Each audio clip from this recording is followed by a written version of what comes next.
The Spanish announce table. I know that over the last several months, I've lost a lot of things, and one of them has been my smile. And I know it doesn't mean a whole lot to everybody else, but it means a lot to me. So I have to go back and I have to find my smile, because somewhere along the line, I lost it.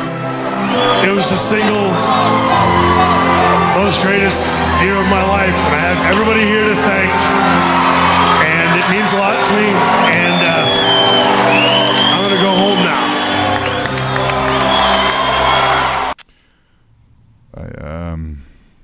It was the single greatest year as a Kansas City Chiefs fan, but I think we did lose our smile in the end.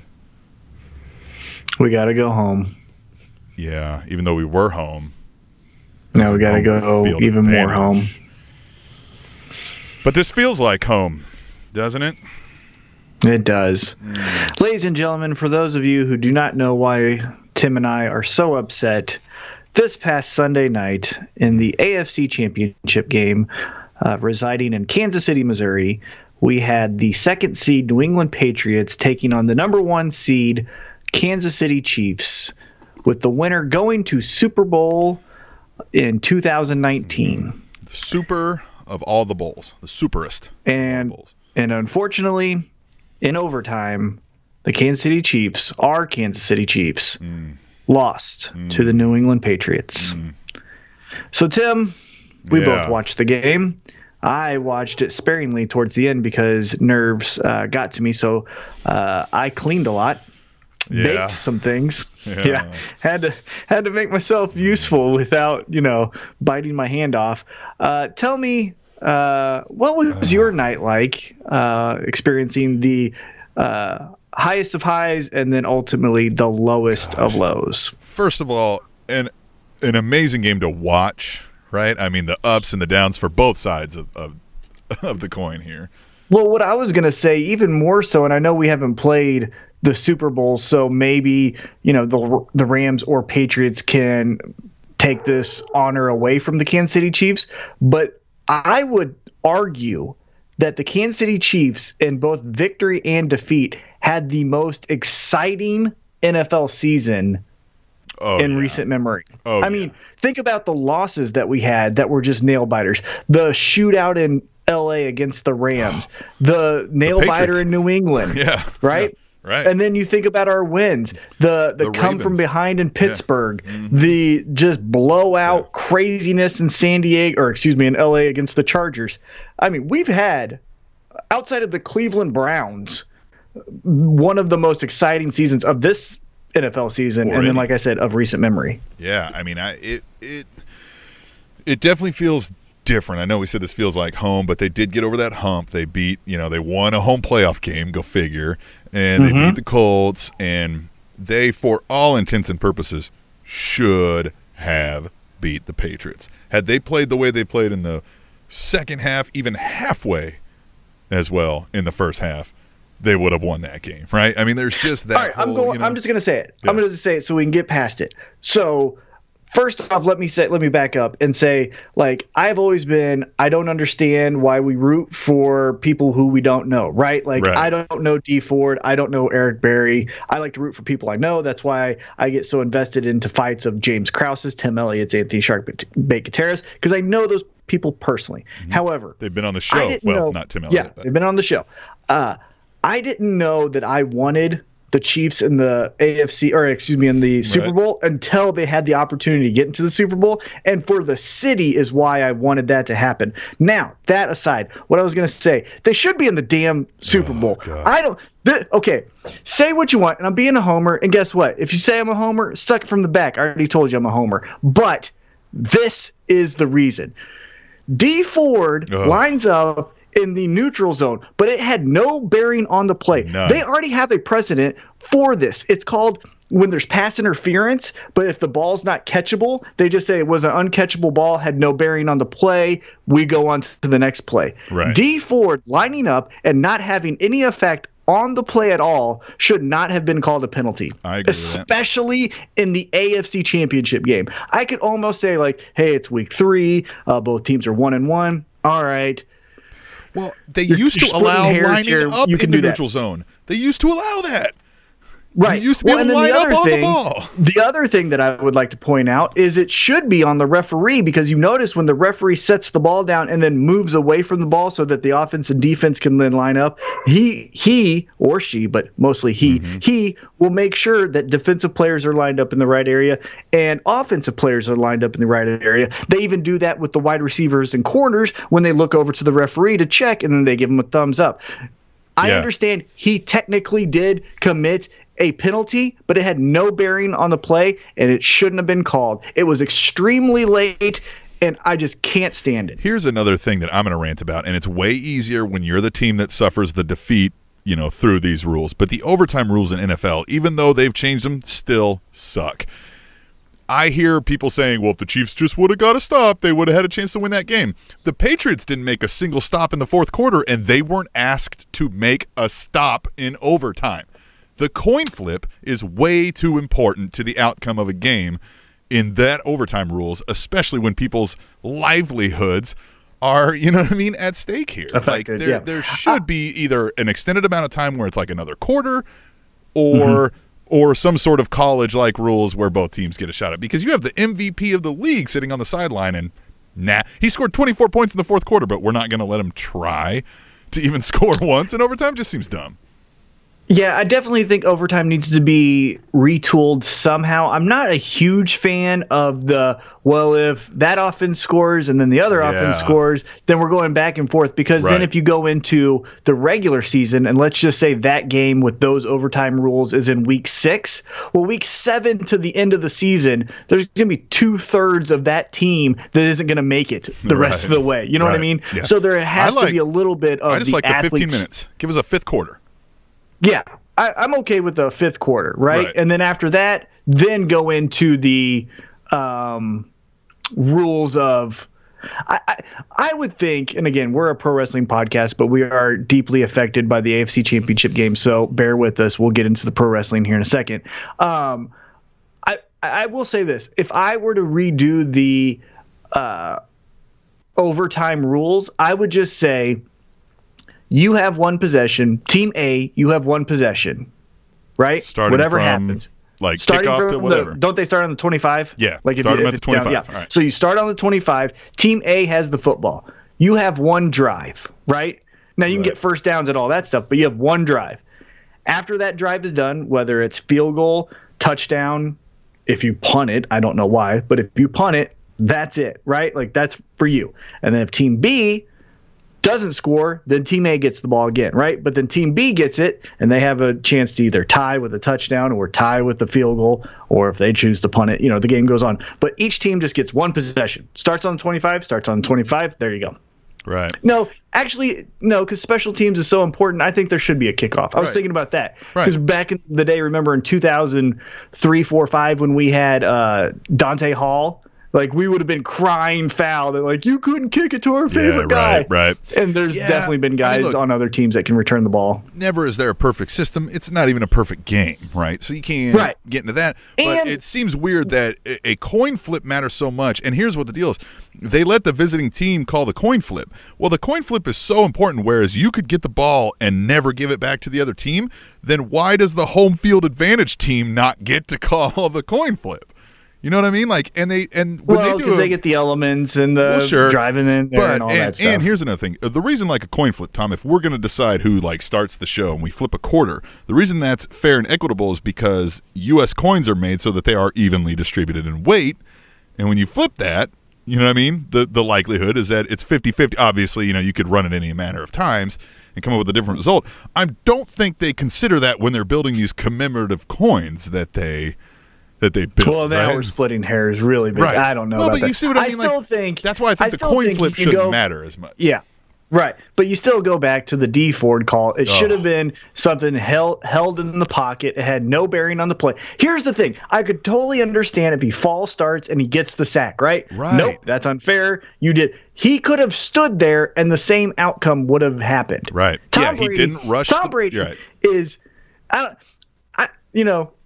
a famous former pro wrestler used to say, luck is for losers, right? Right. But God bless America. If luck is real, and not Andrew Luck, I'm talking about luck. Mm-hmm. Tom Brady has all of it. Going back to how he emerged on the scene with the tuck game and that snow game in Foxborough against the Raiders. He is just every single the cookie always crumbles his way. And that's now hold on. Let me back up. Did he on that final drive convert 3 3rd and 10s? Yes. Fun fact, Ryan Tannehill, the Miami quarterback starting quarterback, has only done that 3 times his entire career. Converted on 3 consecutive 3rd and 10s. Well, right? There's also something to be said that Bob Sutton decided to never guard a crossing route across the middle. Well, and that's why he's fired. Yes. But anyhow, go Rams. Patriots, hey, I hope you guys at least suck we're not it. the Saints fans. Oh, poor Saints fans. I posted this on my Facebook for those of you who are friends with me on that platform. But yes, does it suck right now, and is it gut-wrenching to worst call watch I've ever the seen Super in professional Bowl? sports, by the way. But what's that? That might be the worst call I've ever seen in professional sports at the end of that game. Yeah. Now, you could also say, hey, Saints fans, yes, that is one of the most egregious penalties not called ever in a sport. Right. Yes. But you had the ball after that. You had the ball to start overtime. Right. You threw a pick. Yeah. You had more chances. Now, I still think that ref should have been immediately fired. That was so bad. But if you think about that non-call in the 2019 season, and then you think about the missed tackle of missed tackles in Minnesota in 2018. Poor Saints fans. If you're a Saints fan listening to this, God bless you. Hopefully we can let you forget about your pains after we move on and just watch the Royal Rumble. Don't even worry about the Super Bowl. Just watch the Royal Rumble. It just feels like, granted, you could do things as a team to overcome poor officiating, right? Yeah. But it just felt like poor officiating had major outcomes on the Super Bowl being completely different. Like, it very easily, for some bad officiating, could have been the other two teams. And another thing, if people are talking about the overtime rules need to be changed, and I agree to a certain extent. However, why, when we have 3 challenge flags, why isn't everything allowed to be challenged? Now, I'm not saying you go challenge that one, challenge. You still get your 3. Right. Like your 3 is your 3 is your 3, and if you screw up, it costs you a penalty. But you should. Why can't you challenge everything? Well, I like this one, right?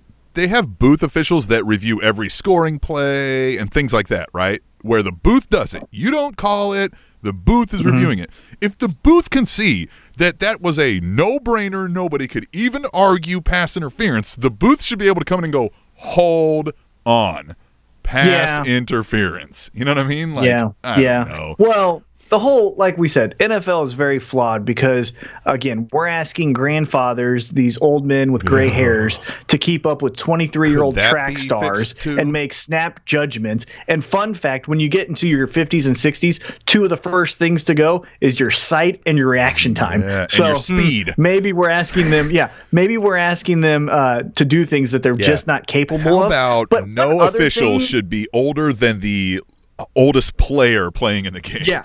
And then the other thing that just is comical to me is, and I may have gone on a rant on Tim and Tom or on this podcast previous, but, everything is measured by these old men with gray hairs.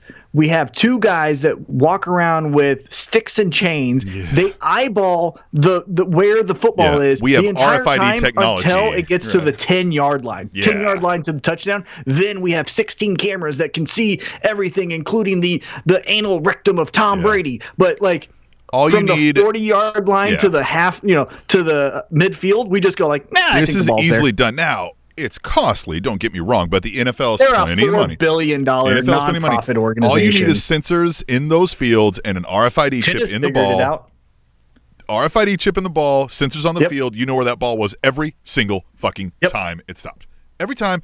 Every time. Here's another thing that I think officials across all sports. No officials are required to answer questions to the press after the game, like the coaches are, like the players are. Why are the officials not forced to answer questions from the press? That is dumb, and why are they babied? because that guy who missed the Saints defensive or the pass interference call should have to answer to the press. Like, he should have to say, I totally screwed up. I messed that up. Sometimes that happens, right? Let him talk his coach speak. Anyway, on to the professional wrestling. But first, we like to tell folks what we did over the weekend. What do you think? Yeah, so let's get into some more personal matters at hand. I cashed in, I guess, or I should rephrase that. Emily cashed in on her Christmas gift that I got her, and we had our Molly Maids cleaning service come to the home. Used Molly Maids. And cleaned our entire house. Looks fantastic. If you do, they are franchised across the country. If you are able and you want to do a maid service, I would definitely recommend Molly Maids. Like I said, it was a Christmas gift that I got for Emily because of travel and scheduling. We didn't really get a chance to do it until now, but they did a fantastic job. So not a paid plug there, but Molly Maids is good. Right. There is no official endorsement from the Spanish announce table, just Tom's unofficial recommendation, right? Until they give us some recommendation. money. But if Molly Maids, you want to hand out some money, because trust me, that wasn't cheap, definitely hit us up. But I thought Molly Maids, the two girls that came in, did a fantastic job. I worked from home that day just because I don't trust people, and you're not going to walk around in my house without me there. Nope. So I worked from home. But they were such in their own world that I don't even think they realized I was working from home. So I opened the door for them. I said, this is what I'd like. They did it. 2 hours later, they're out. And it was spot. You opened the door, saw their look of horror when they saw the place. No, you guys keep a clean house. I'm just messing with you. Well, the dog hair was pretty substantial. Tell me about it. I got 5 of them. Yeah, you got it's a daily routine, cleaning up hair around here. I could imagine. Then, on top of that, we got the wedding details finalized a little bit more, and that's becoming more and more real as it gets closer to February 29th, 2020. We picked out our wedding photographer. Nice. And it was crazy. It's such a small world. So she was recommended to us by Emily's hairdresser, right? Okay. And so they know each other, things like that. And then when I was introduced to the wedding photographer, we're doing the whole, like, where are you from? Blah, blah, blah, blah, blah, that kind of stuff, And I was like, oh, I'm from Independence. She's like, oh, do you know this guy? And I was like, absolutely, played basketball with him. And she's like, oh, I used to run around with this guy and this guy. I was like, so do you know this name? And she's like, yep. I go, that guy introduced me and Emily. Full circle. It was so crazy. That is fun. Yeah. So we had coffee with her last night. It got so real to me because, obviously I want to get married to Emily. I'm very excited about it. But there was this real, like, oh, we're doing this, when the wedding photographer was like, so at noon you'll show up and do your hair and makeup, then at 2, and I was like, oh shit, we're like putting times to this. Like, it's not just a date anymore, like we actually have an itinerary, right? So those were the big things. Those were the two big things: the maid service for the Christmas gift for Emily, and then the wedding photographer for the wedding in 2020. So that's how I've been distracting myself from the heartache that I'm trying to push down. Kansas City Chiefs. And I had Raw and Smackdown, which we'll get into here in a little bit. What about you? We will. I also, of course, the Chiefs were a pretty dominating thing over the weekend for anybody here in Kansas City. Whether you're even really a NFL, even if you weren't a Chiefs fan that followed them throughout the season, I bet a lot of people were still watching that game because of its implications. So that was a big deal. I have drowned my sorrow since by watching the K-State Squeaky Floor Cats continue their 5-game winning streak to be tied for the first place with the KU Jayhawks, but we all know how that ends up, much like the Chiefs usually end up. But what else dominated our weekend was my son's kicking off a new soccer season, right? We've covered this. Hey, Swim Trunk. Swim Trunk is a soccer player, and he's playing at what's called the Legends here at KC Legends, not at the Legends that you know of, the Legends Shopping Center. Right. This is KC Legends Soccer Club. It's in the Shawnee Mission area for anybody around here, and he's going to start going to some of their practices, maybe get in some of their premier leagues, and so he's playing an indoor with his current team, the Sweaty Armpits, and That's right. their real name? Yeah, that's their real name is the Sweaty Armpits. That's great. So indoor league is a little bit different. I don't know if you've ever seen an indoor soccer, right? I mean, it's got the walls, right? I mean, it's indoor, and there's no out of bounds and then the wall. There's the wall. It's not even out of bounds. You play it off the wall if it goes in the corner. Love it. So it gets a little more intense, right? Yes, My as son it should be. almost got himself kicked out of a soccer game. Don't know where he gets this from. So for whatever reason, they're not. The Sweaty Armpits decided they normally play in like a rec league for a different league, and they decided let's go to this Legends thing because it's not even their normal coach. You get a coach from that league, and they teach you a bunch of individual skills, right, during your practices, and then they play some 4-on-4 games, right, like a shorter field. So you practice these individual skills. So we've got like 10 players, and they're rotating in, like on a 4-on-4 versus thing. Well, the team they're playing is a regular team from that group, the Legends, and for whatever reason, I've noticed that group, the Legends, trains their players to play a little bit more physically intense than normal, right? Which I like, right? Great. Yeah, as you should. Great. Well, what one of these kids seems to have adapted on that team was how to, out of the view of the referee, throw a couple of little elbows into the ribs, right? And I was like, oh, this is not going well, right? And my son was not taking it well, right? And that kid was also a shit talker extraordinaire, which I've also tried to not completely encourage in my son, but let him know that will have a great effect, right? If you can get in the head of somebody. And this kid was doing that great. And I saw him throw a real sharp elbow to my son, and I just saw my son just like, you know how the shoulders rear up when somebody's wronged you? And I was like, oh, no. And he straight hockey checked this kid who's probably half his size right into those boards. Didn't go for the ball, just bam! And the ref immediately was like, whoa, right? Blew the whistle, and my son just looked at the guy and he goes, why the fuck is he going to do it, right? And the ref was like, hey, you talk to me again like that, and you are out of here. And my son just like turned around and walked aside. The coach got him out, and he just left, just walked right by me and just started taking a lap around the building, right? He was like, fuck this, right? Like he was done. Now, and the other coach looked at me and I was like, just let him walk, man. He needs a breather, right? So that was kind of the fun extent, right? I was like, damn, here I normally am getting kicked out of his soccer games. Now it's your son. Now it's transferred like father, like son. So there you go. You know what I mean? Like it's that same thing. It's when you get it's that athletic. He's got so much riding on it, even though it's this, you know what I mean, indoor league soccer thing, local municipality. You don't want to be a bitch. To him, right. Well, and so my wife and I got into that, right? She was like, I don't want him doing that. He doesn't need to go back. And I was like, he also needs to stand his ground. He can't let somebody punk him out, and he's got to give it back. Now, can he do it right and not get called?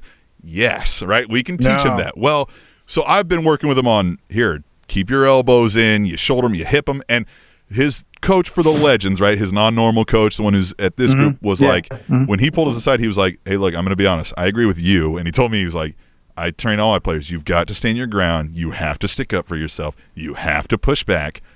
But there's a way to do it where the refs can't call it, right? So we will work on that with Hayden, right? And I was like, all right, cool, right? So that was the extent of that. He was getting a little... but I'm so glad I don't have kids. I got kicked out of so many games in football and basketball in high school because, fuck you. I don't care. Because this is just a game, right? Like, this is how I always thought when I competed in high school. Like, I played varsity football, I played varsity basketball. My thing is we're going to compete really hard. But as soon as you try to alpha dog me, we're going outside of this game, right? This fun, controlled atmosphere. If you want to start testing who I am as a person, I don't care about this game. This game to me is going to be forgotten about next week. But me and you are not going to forget this. So I will take it out on you. I got kicked out of one basketball game because a kid he had the boniest elbows, and he kept on getting me right in the rib, right? Boom, right in the rib, boom, right in the rib, boom, right in the rib. 3 quarters, just boom, right in the rib. I was like, motherfucker. I had a bruise, I remember, for a week and a half, right? So there was a bounce pass to me, and I kind of was like, he's going to jump this. So I let him get it. Like, I didn't want him to get it, but I was like, I'm okay if he does, right? He goes on a fast break. He goes for a layup, and he could jump out of the building, right? So he goes up for a layup. I just take my hand in the small of his back and push him as hard as he could, and I go right into the bricks. Got a concussion, fell out of the game. He's out. Fuck you. Yeah. How about that? Well, and so that's what I teach my kid, but you can't. Well, so my son is typically bigger and broader than most of the kids that he's playing against. So when he's getting shoved around because these kids are playing dirty, I am adamant that in no way should happen, right? Like, and he's trying to play right because his mom tells him, like, you play the ball, you play the right game, regardless of how they're playing. But again, I respond with, if the ref is not calling it, he is playing the right game. Right? If the other kids are shoving and pushing and throwing elbows and the ref is not calling it, then he can do the same exact thing. And where I get in trouble is when they do call him but don't call the other team, I'm on the sideline going, what the fuck? Right? Like, bullshit, right? Don't do that to my son, right? Like, that's BS. You call it right down the thing or you don't call it, right? And that's where we kind of get into a little trouble. So, is what it is, back to those officials in sports. But let's get into not sports, Tom. Ooh, testy little statement to some of our fans here. Pro wrestling, we don't consider an actual sport because it's predetermined outcome, right? It is the most athletic activity you could probably engage in ever, and one of the toughest, physically demanding on your bodies, if not the, right? We'll just go ahead and say it, is the physically most demanding, taxing, harming thing a person could do to their body in that kind of realm. In entertainment. In sports fiction, right? Yeah. But before we get into next segment, we're going to do some NXT picks, and then the third segment, we're going to do Royal Rumble picks because this is a big time of year, man. Royal Rumble is one of our big events that we love, and NXT TakeOver goes on with those big four, and this is going to be a fun one, which it usually knocks it out the park. And so we're going to get into that, but overall, and we'd like to remind everybody that while you're watching the shows like we did, like we're going to talk Raw and Smackdown here, use hashtag #TweetTheTable on Twitter, and you can join in on the fun. We may read some of them right here on this very show, hashtag #TweetTheTable, and we are at Table Show. But Tom, what do you think of this week of wrestling in general? I really was hoping, going back to the Chiefs game, that Raw and SmackDown would blow my socks off and I would forget about the game, right? Like, it would still be lingering, but man, I cannot wait because the go-home shows for Raw and SmackDown has me so pumped for Royal Rumble. And it was kind of underwhelming. I didn't feel like nothing was bad. Nothing was bad. But again, I was hoping for this, oh my God, cliffhanger, or what are we going to do next week? Even, if you just want to skip past the pay-per-view and just say, this show lives within this show, what is going to happen next week? But I kind of felt like everything was cool. Everything was fine. We got through it. No one got hurt. But I think in 4 to 5 weeks, if I say, hey, tell me one outstanding moment from the go-home show to Raw or SmackDown, you might say Andrade versus Rey Mysterio in that 2 out of 3 falls match. Yeah. I mean, I like the Daniel Bryan and AJ Styles showdown. Yeah, but why was Vince there? I didn't get why, it was a matter of that's how they kept them separated inside and outside the ring kind of a thing, without him just bum rushing them after a while.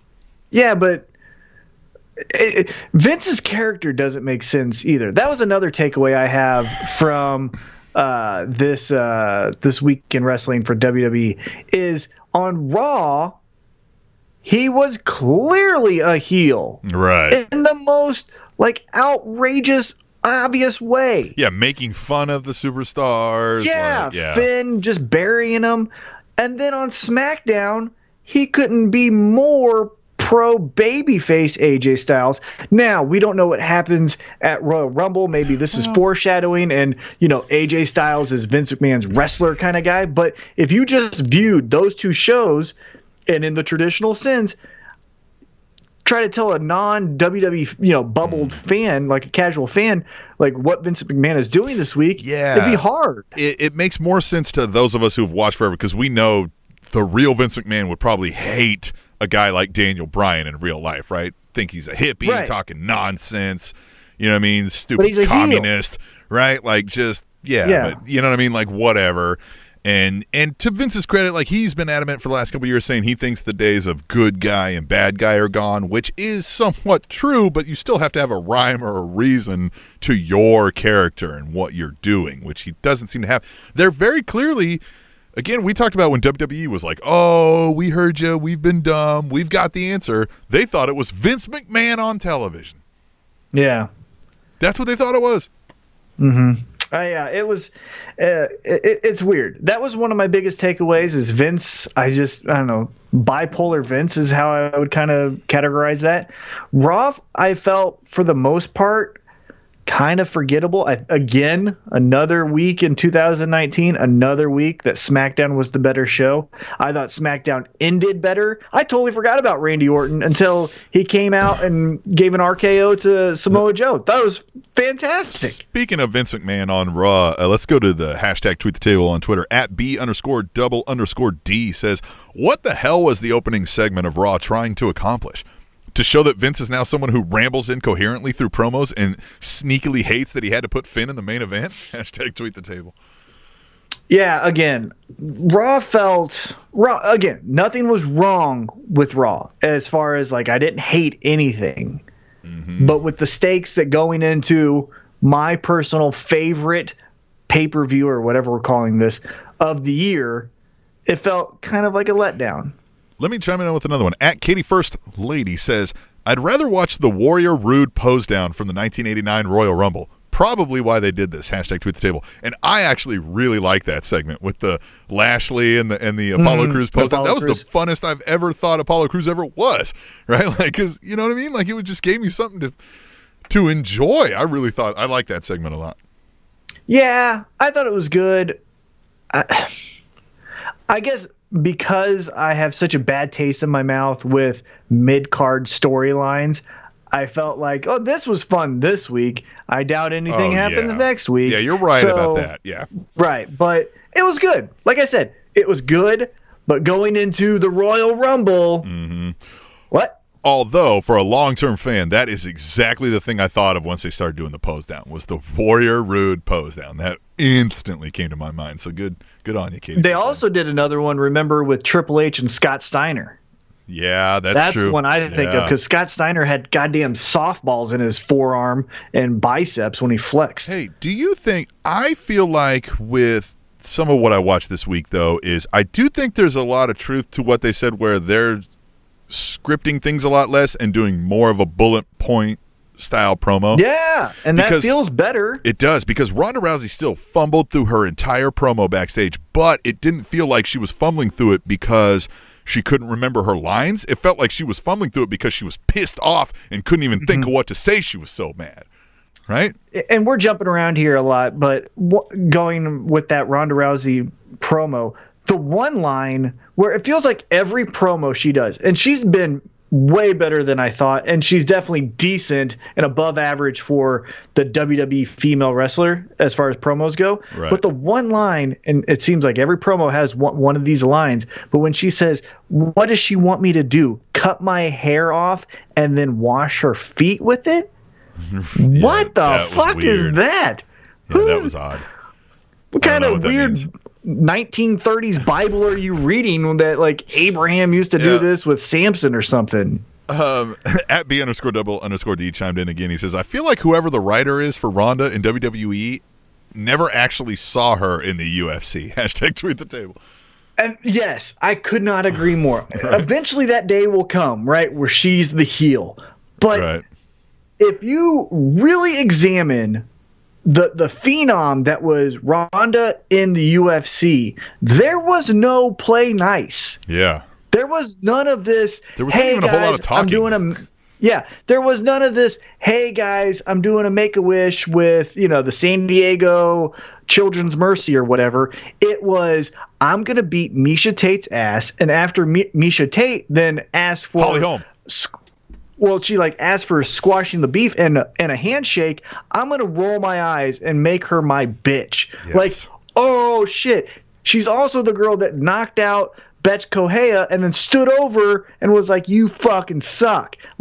That's why we like her. She was the Becky Lynch of the UFC. Yeah. Yeah. Yeah. I mean, she didn't have any one-liners or anything, but she was it was that attitude. Dickhead. It was that attitude. Yeah. It was the I don't give a fuck what happens afterwards. We're not shaking hands. I'm still better than you, and I still proved it right goddamn here. Yeah. Speaking of that, at @AA_WIR says it should be Ronda Rousey versus Becky Lynch at WrestleMania. How do we get there, and is it for a title? How would you get there, Tom?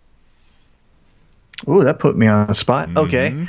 What are we doing? Boop, boop, boop. I mean, the easy answer is always Becky Lynch just picks a fight. But what would you do? Because you're a little more creative than that. We got to have it as a title, right? Right. So, Ronda's going up against who?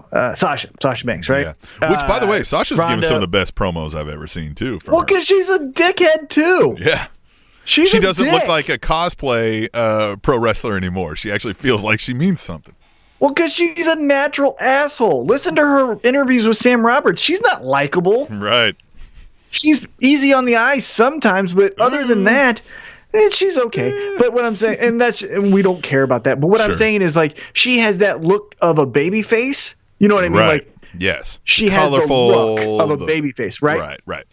But she is a prick. I don't like what is her real name? Mercedes, I think. Yeah, I don't like Mercedes. Yeah, some thug came out of her there for you know what I mean? I like that. I was like, hell yeah.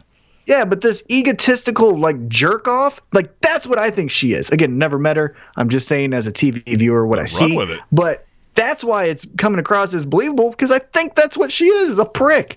Anyhow, how would I get to Becky Lynch, Ronda Rousey? Ronda arm bars Sasha Banks, right? Bailey fucks something up. Then you get Bailey and Sasha to finally go one-on-one, right? Because that eventually has to be told. Why not? Let's start it here to get to WrestleMania, right? So that's where they go. Ronda wins the title. Yay, right? Then you get the SmackDown women's match. Asuka versus Becky Lynch. Charlotte and those fucking extra bright white teeth. Good God, you got to stop that shade. Whatever it is, just tone it down. Fuck, it's so distracting. Yeah, anyhow. Hey, anybody who's even not a pro wrestler, anybody listening to me right now, at some point your teeth are white enough. Nobody cares. In fact, you're doing opposite of what you think you're doing. You think you're impressing people. You're making us go like, hey, why are you so neurotic about your teeth? Yeah, and it also makes me go like, I've stopped listening to you. All I can do is stare at this light like I'm a bug going to a I need some light sunglasses. that's going to kill me. Yeah. So I think Charlotte then, sticks her white teeth into that match, does something to Becky. Becky's like gets distracted, because apparently wrestlers are the easiest to distract. Asuka gets the win. Becky's pissed, right? So now you fast forward to the Royal Rumble match. Final four, or you have spot 29, because we know 30 is already going to be Carmella, right? Mm-hmm. Spot 29, it's going to be Lana. Well, guess what? She just got jumped by Becky Lynch. Becky Lynch took her spot. Becky Lynch enters herself into the Royal Rumble. She goes in there with, because she's the man. She goes in there with one mission, and that's just to get rid of Charlotte. Ends up, it's her and Charlotte as the final two. She eliminates Charlotte. She wins the Royal Rumble. She goes, you know what? I'm tired of the SmackDown division. I carried that. I'm going after the Raw division. And she goes over to Raw. Ronda Rousey, sits there the next night. It's like, who's my challenger? I've taken care of everyone here. That's when the man comes out and says the same thing I just said. I'm done with SmackDown. Charlotte and all those peasants can go, play with each other. I'm after the real title. That's it right there. And then we got Becky and Ronda at WrestleMania. Could not write a better face reaction for the Women's Royal Rumble match than that right there. Somehow Becky Lynch standing tall at the end. Yep. She's so on fire right now. Hey, you know what else I took away from this week was Asuka did a great job of making me dislike her. She was so annoying in that face-off with Becky Lynch. The whole chanting her own name, the whole what the fuck are you going to do about it? I got this title, fuck you. I was like, I want to punch that woman in the face. Like, I couldn't even imagine Becky Lynch, knowing that this was an act, probably still wanted to punch her in the face. I was like, and then when she's like done, she got beat down, she's screaming. I was like, I still want to punch her in the face. Like, she was great. That was some of the best I've seen out of Asuka too. Like, if they're truly letting these people go a little bit and do more bullet style and just act like themselves, great, because that was very needed and it's kind of showing. Yeah, and I think Asuka could do that as a face or a heel with the, I'm crazy kind of weirdo thing that we all like. And then also, like you said, the annoying, like, I get out of this ring, you weirdo. Like she can do both. But yeah, that's how I'd get there is I would have essentially Ronda say in, no uncertain terms, like I beat Nia Jax, I beat Sasha Banks, I beat Alexa Bliss. Who's next? Kind of like the Goldberg thing, but you know what I'm saying? Yes, Scripted of course. better. And then Charlie Caruso's like, well, actually, word came in that you have a new number one contender. And then Becky Lynch comes out. Yeah. So you brought this up to me before I was watching live, but let's get into this a little bit here. And I'm going to chime in with @KatieFirstLady on Twitter. She says, way to be a buzzkill, Joe. By the way, does he look like The Rock when he debuted? #TweetTheTable. And I think she's referencing maybe Mustafa Ali in that, maybe? Or is she talking about? Well, no, his hair is all curly. Remember when Rock came out and Rocky Maivia and it was all like a chia pet? He's looking like a chia pet with that hairdo. But Mustafa Ali, I was kind of just had, let it go past me and kind of rolled my eyes when they were kind of giving him this little mini push. But he keeps impressing me more and more the more that I see him. Yeah, and that promo before their match where he's just out in the street, one thing that it made me start to think about is I like the feel, I like the edits, personal I like touch the package of I was a cop, right? That personal touch right there goes a long way to endearing himself. Right, and that tying into the look in your eyes and I can tell and all that stuff, I thought it was fantastic. Great. But one thing that it started to make me think is like, this is so good. And I know it's a lot of work to do a promo package like that, but why? Like, let's just get rid of then the backstage promo and just do this stuff every time. More of those. It's really not that difficult compared to what they're already doing for their other promo packages. They already employ some of the best in the business for this. It really wouldn't be that much. Yes, it will take more time than a standard backstage promo, but that's because it means more effort and better results. Yeah, I think. After watching that Mustafa Ali promo and how excited I got after, I even texted you. I was like, that was awesome. Yeah, he did. I was like, I haven't watched it yet, but now I'm going to really focus. Yeah, I was just like, let's just do that with everyone. Like, I'm tired of seeing Rey Mysterio in this weirdly lit backstage area where he just stares with his contacts at us and says, like, I'm going to win the Rumble. No, man. Let's do this whole promo package where you did a 2 out of 3 falls match with Psychosis and ECW, and it led to WCW with Eddie Guerrero, and it led to a title win in WWE. That's right there would make me invest in like, he can win the Rumble. We talk about this all the time, and even in regards to just society in general. It's 2019. People have very short attention spans. So the days of, I'm going to stand back here with Charlie Caruso and say, the next time I get in the ring with Samoa Joe, no, everybody's bored by that. They are checking their phones because all they need to do is listen. They don't need to watch. They only need to listen. But if you do these video packages, now I've got to watch and listen. And you can emphasize that, like the look in your eyes, and then you can just zoom in on Samoa Joe's eyes, right? It's that extra little touch that makes you go, yeah, right? Like that little just extra fire. Well, and even more so on top of that, look at how people are distributing their content, right? It's no longer just, hey, I have a YouTube channel, I'm going to look at you and talk. No, they're doing edits and jump cuts and clips of a movie that they're reviewing and stuff like that. So, if that's what YouTube stars are doing, then WWE, the worldwide leader in entertainment, as they like to say, then you guys need to be doing more of that. One of the forerunners of that kind of stuff back in the day. They've always been ahead of the curve on that technology video world, and it feels like they've lagged a little bit here. Now, one thing I do understand, at least from their point of view, I would guess, is, well, hey, then the live product is going to suffer because, if we're going to replace, for example, the AJ Styles, Daniel Bryan out in the, ring promo with a backstage thing, that's better for me and you watching on the TV.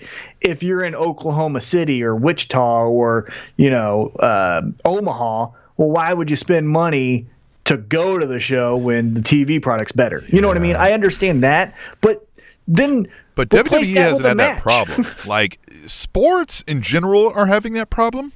right? That the HD TV broadcast is a better experience. Oh, it's perfect. Yeah. Than Tony the Romo live made experience. that Chiefs Patriots game. That was way better than being there. I know. Well, I said to my wife several times that, geez, they should just replace Bob Sutton with this guy. Clearly he can think of it. But anyway, but WWE has seemed to subside some of that curve because people still want to go to the WWE event. But you can still, while that video package is playing or whatever, like you can still do things for the live crowd. Mm-hmm. That would, because half the time when they're doing that backstage promo, they cut to the crowd watching it on TV any damn way. Yeah. So, I don't know. Anyway, let's cut to another thing. At Katie First Lady says, again, you'd never think there's a 15-year age difference between Mysterio and Andrade watching the matches. Insane. Hashtag tweet the table. Now, there's been some news out, and we didn't cover news this week, but apparently Andrade had been publicly got caught, I guess, warning some of his professional wrestling friends to not sign with WWE. Did you catch that news story? I did. I read a little bit of a snippet. But I mean, yeah. And right. I mean, so it's a bit surprising that they're still giving him this spotlight. Yeah, that's true. Well, I mean, it's only been 2 weeks. Right, true that. You know what I mean? True that. But they have been putting on. Ended next week. They have been putting on amazing matches. Now, again, they've been putting on amazing matches, but the storyline is still just like, well, he cheated in the ring. Okay. The one narrative that I am exhausted with in regards to Rey Mysterio, and I agree to what Katie said there. Yes, it's incredible, like I said, that he can put on that type of match in 2019, and he had 50, that same type of match in ECW against Psychosis, right? Like, and that was in '96. Yeah. That is astronomically insane to think about, right? But what I'm getting so exhausted with in regards to Rey Mysterio is, hey, Rey Mysterio's Mexican. Yeah. Did you know there's another Mexican guy? Hey, guess what? They don't like each other. Yeah. Like, there's no difference, and I'm not saying the in-ring product, so disregard the actual match itself, but there is no difference between Rey Mysterio versus Alberto Del Rio versus Sin Cara versus Eddie Guerrero. Now, Eddie Guerrero had more, substance to it, but what I'm saying, it was always just, hey, that Mexican guy doesn't like the other Mexican guy, and we need to put that match on. Well, no, you don't. Because how many up-and-coming great young stars do you have? All the NXT guys. You got Mustafa Ali's here doing the thing with Joe. That could have been with Mysterio. There could have been all kinds of, you know what I mean? And I know that Mysterio is always like, he's your prototype luchador babyface, and I understand that, but we got to start telling some different stories with Rey Mysterio. You know what I mean?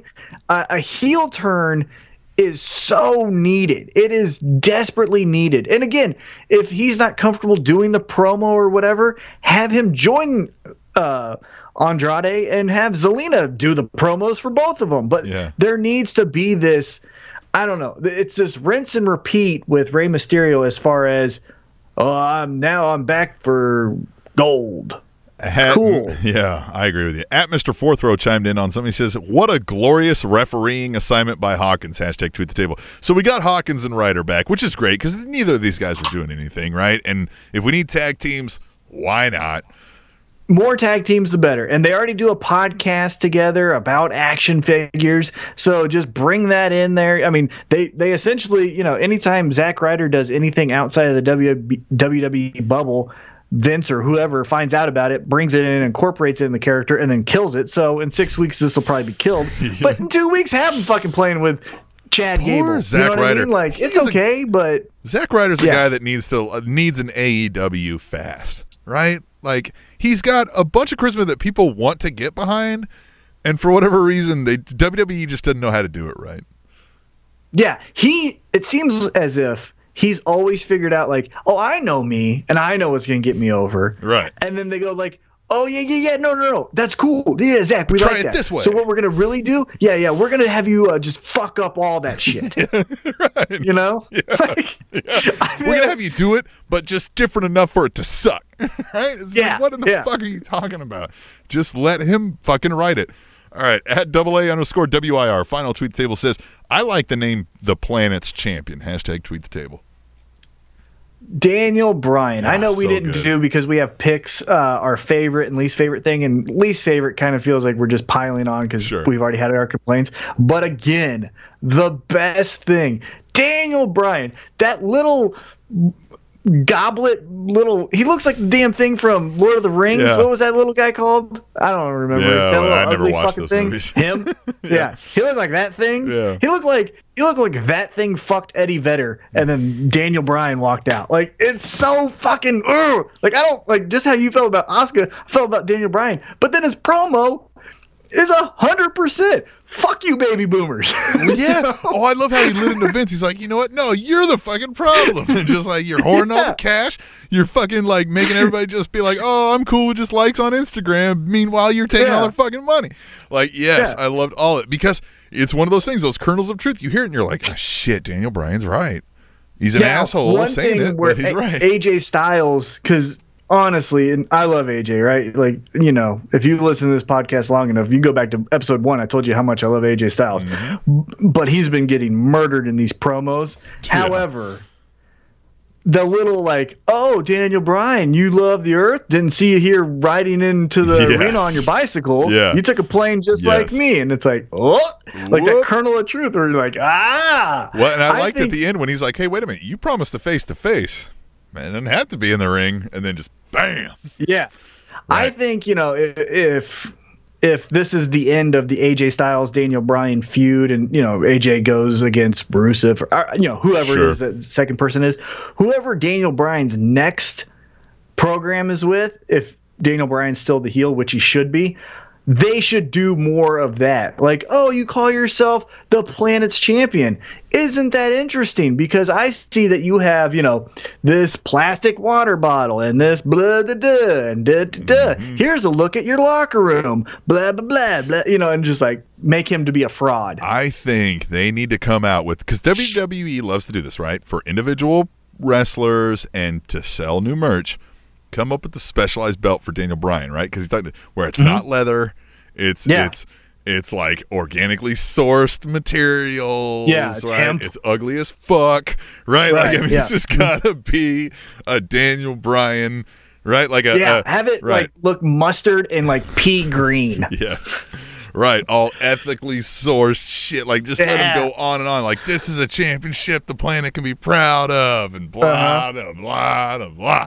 Right, like it's gonna biodegrade in a year. We're gonna have to make another one, but right, like just, yes. Another shout out to Daniel Bryan because I know he's listening. Mm-hmm. But did you see what he did to put over something that has nothing to do with him?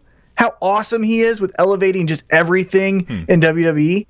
So they did a promo. They're like, "Hey, Daniel Bryan, Hideo Itami was added to this." Fatal 4-way, which whatever, to this 4-way match for the 205 Live Championship. Your thoughts?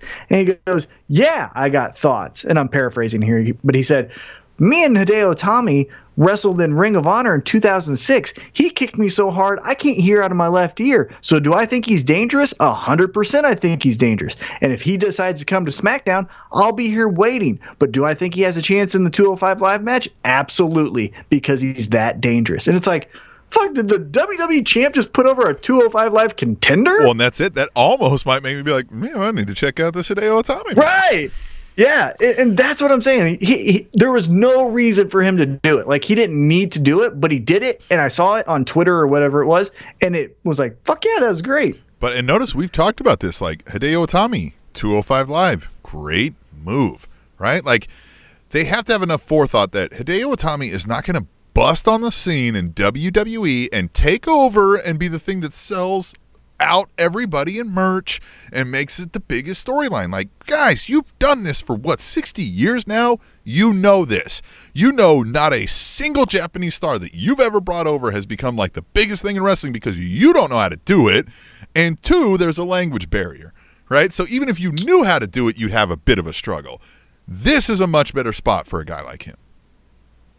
By the way, and we'll get into our Royal Rumble picks in the third segment, but as you stated about the Japanese star, which they brought over, think of the fall from grace that last year Nakamura won the Royal Rumble, and this year he's on the kickoff show. Yeah, right. because they don't know what to do with it. And he's plenty he's probably the most he's awesome, reliably entertaining Japanese star they've ever brought over.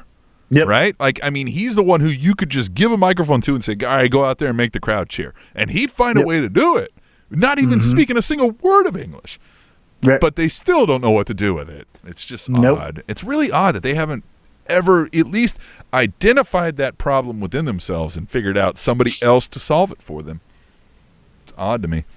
Well, anyway, very odd. We could take a break because we're going to come back and talk some NXT unless you have anything specific that stuck out to you over the week that wasn't covered through us. No. Or hashtag tweet we'll the table. get into our NXT picks and then our Royal Rumble picks. And a reminder for folks to use that hashtag tweet the table, and you might hear your name said or at least your Twitter username said, just like I did. Also, we are on other social media platforms. We're on Facebook as the Spanish Announce Table Podcast, and Tweet the Table is also our Instagram name. So check that out. And Tom, anything else before the break? I got a fun fact. Okay, all right. Then we will be back to the Spanish Announce Table.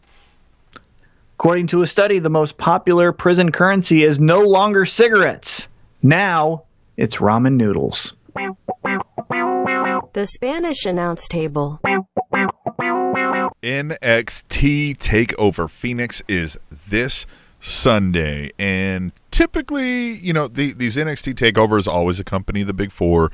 And if anything, the Royal Rumble, out of the Big Four, I'd put it at 3 or 4, depending on, because Survivor Series can pull up lame sometimes too.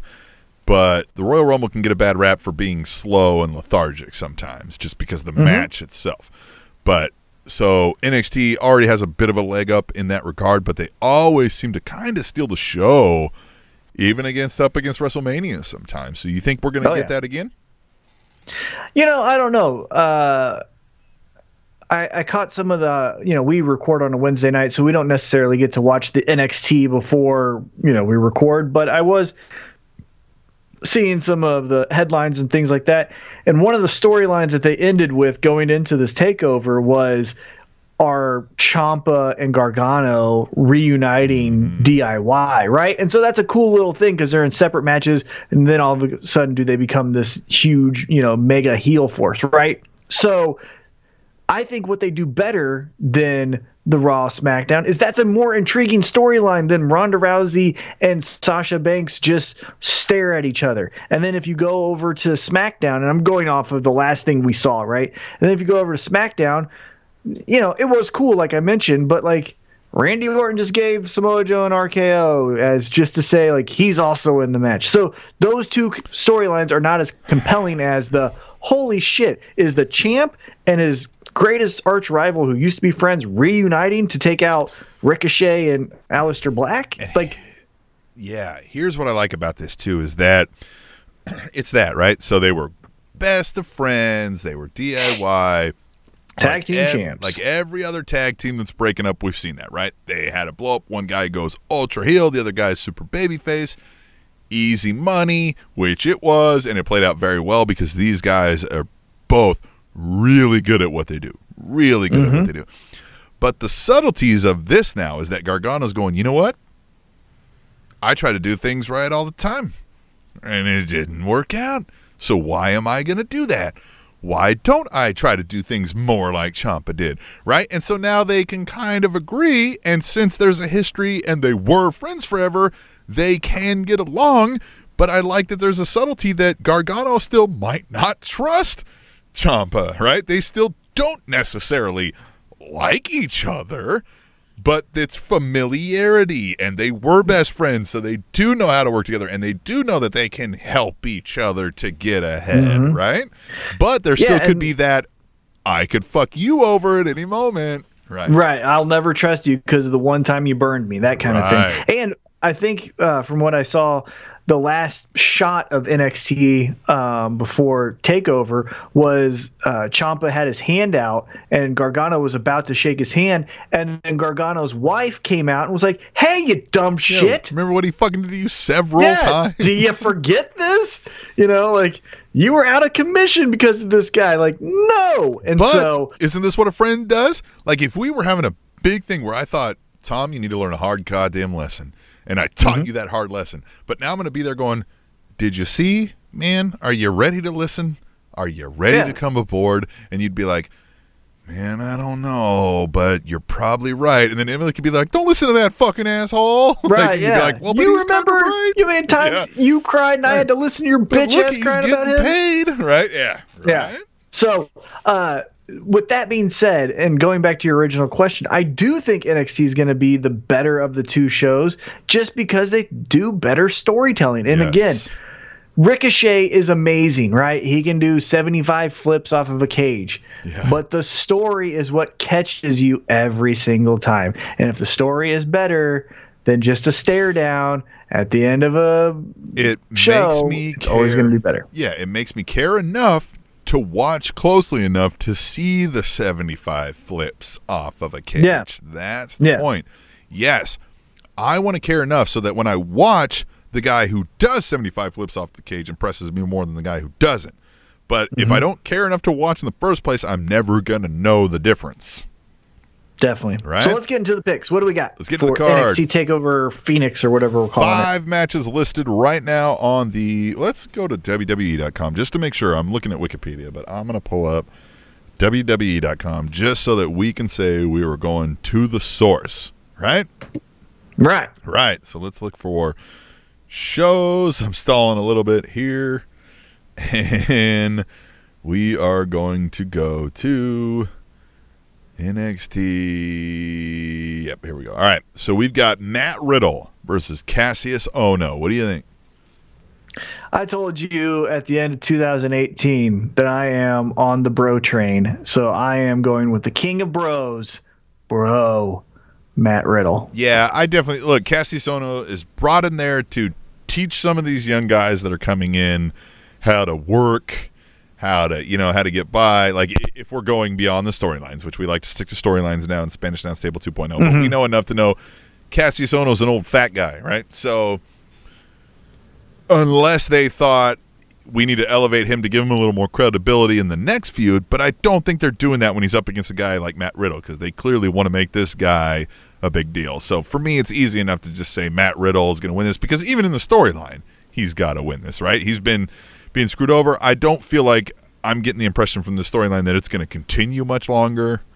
So I think we're getting Matt Riddle. I think maybe even Keith Lee comes in and gives a little, when Ohno's trying to cheat, Keith Lee's there to make the save and do something a little quasi against the rules, and Riddle wins.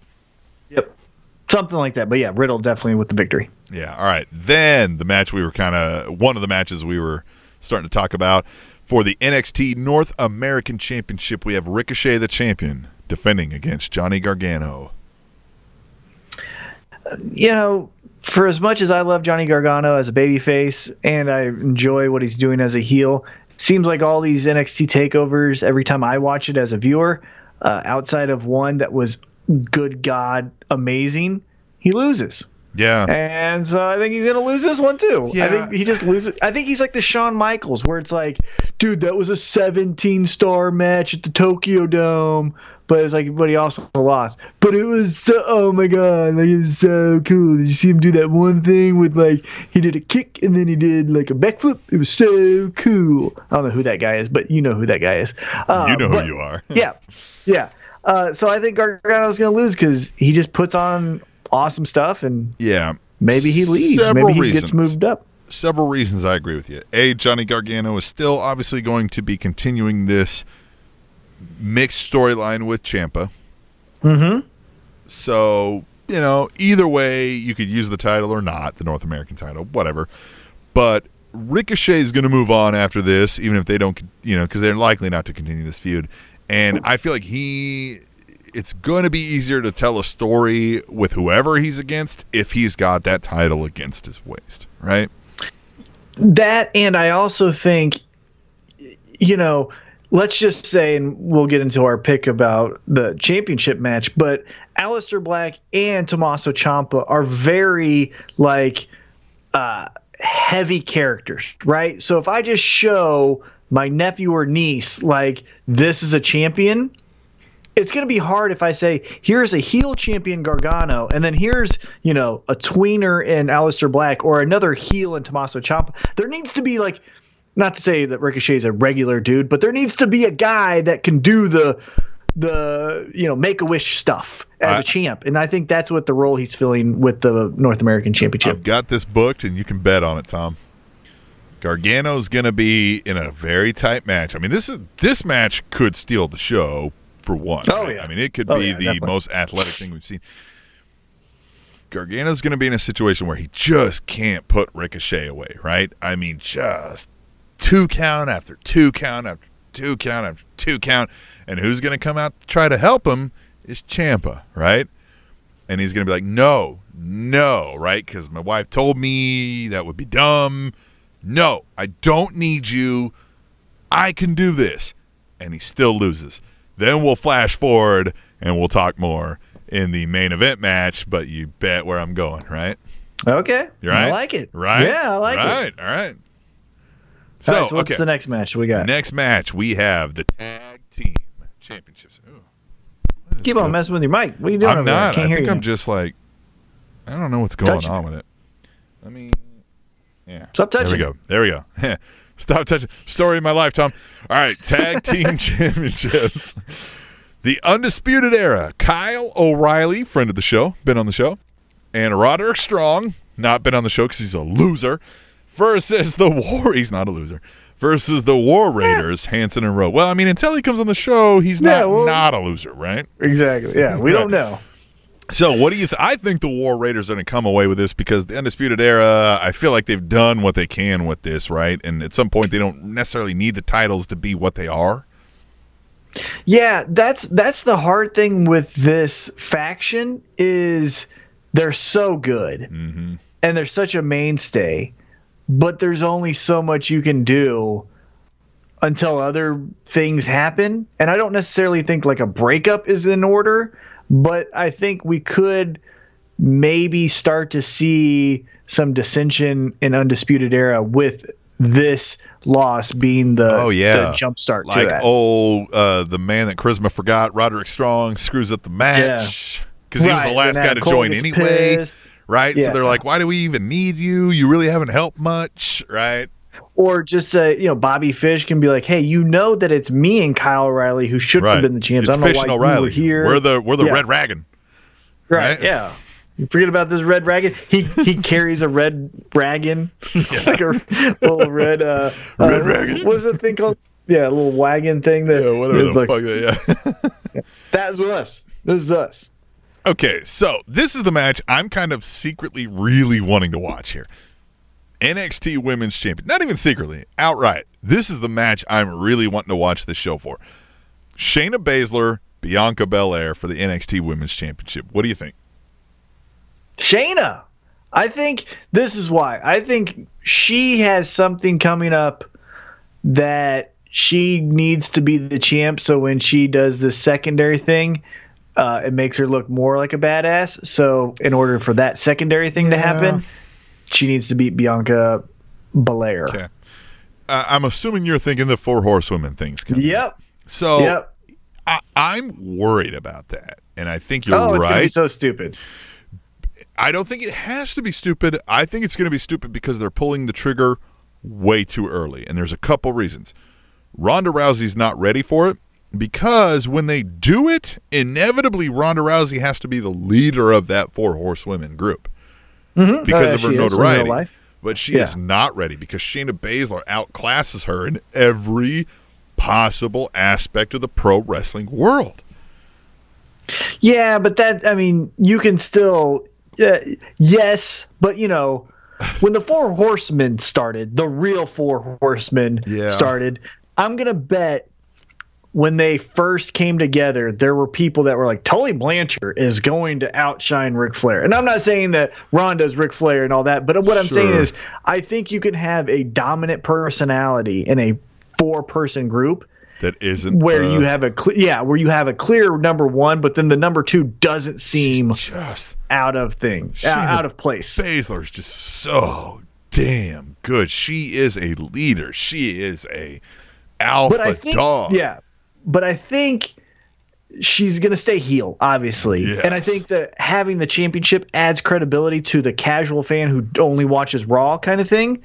And Becky Lynch is getting cheered. The MMA 4 horsewomen are going to be the heels in this. Of course, they have to be. Yeah, you're right. And this is why. But this is why. It's not because WWE doesn't want them to. I think WWE wants the MMA 4 horsewomen to be the baby faces. Be a bigger mainstream draw.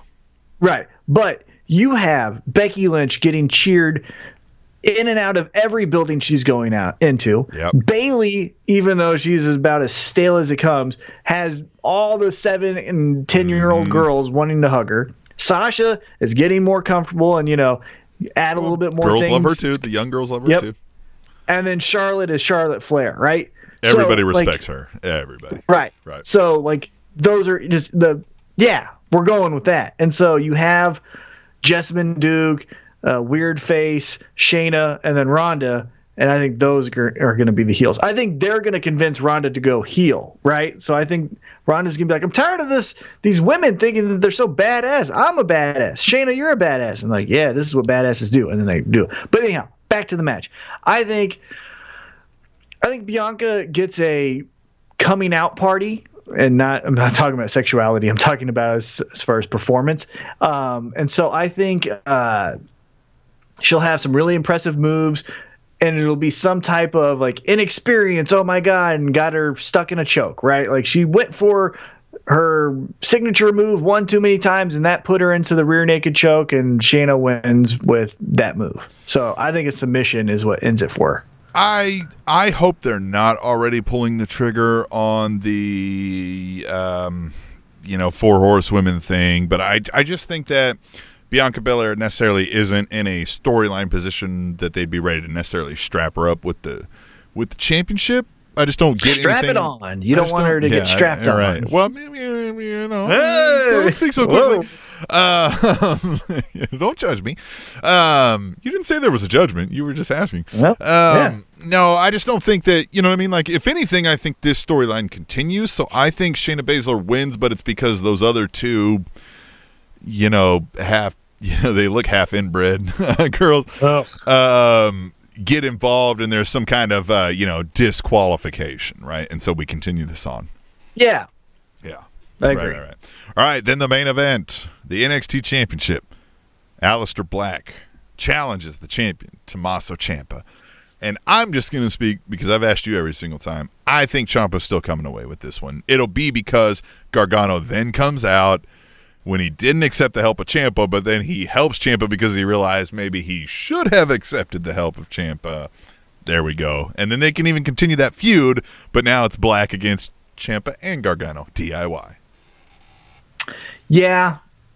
The one thing I get a little bit nervous about, though, and I know his reign as champion hasn't been that long, but it also feels like if he gets past Black, who else?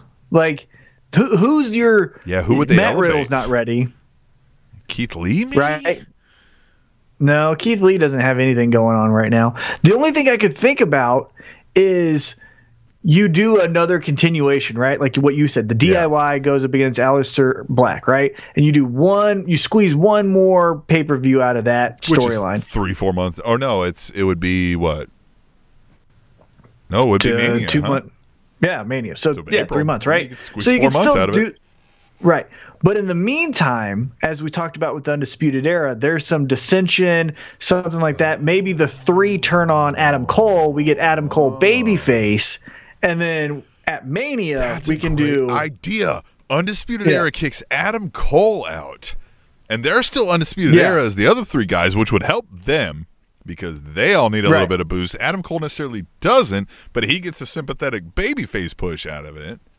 Right, and then at Mania, you can do Ciampa versus Adam Cole. The fucking pop for that is going to be out of this world. And we get the boyhood dream of Adam Cole or whatever, since he looks like a little mini Shawn Michaels right there. And then that's when Lackey Gargano cost Ciampa the match. Mm-hmm. And, you always treat me like shit, blah, blah, blah. Yes. And there you go. That's what you do. Hire T-Mac. I love it. Yep. All right, so NXT. But yeah, so I got Ciampa as well. Yeah.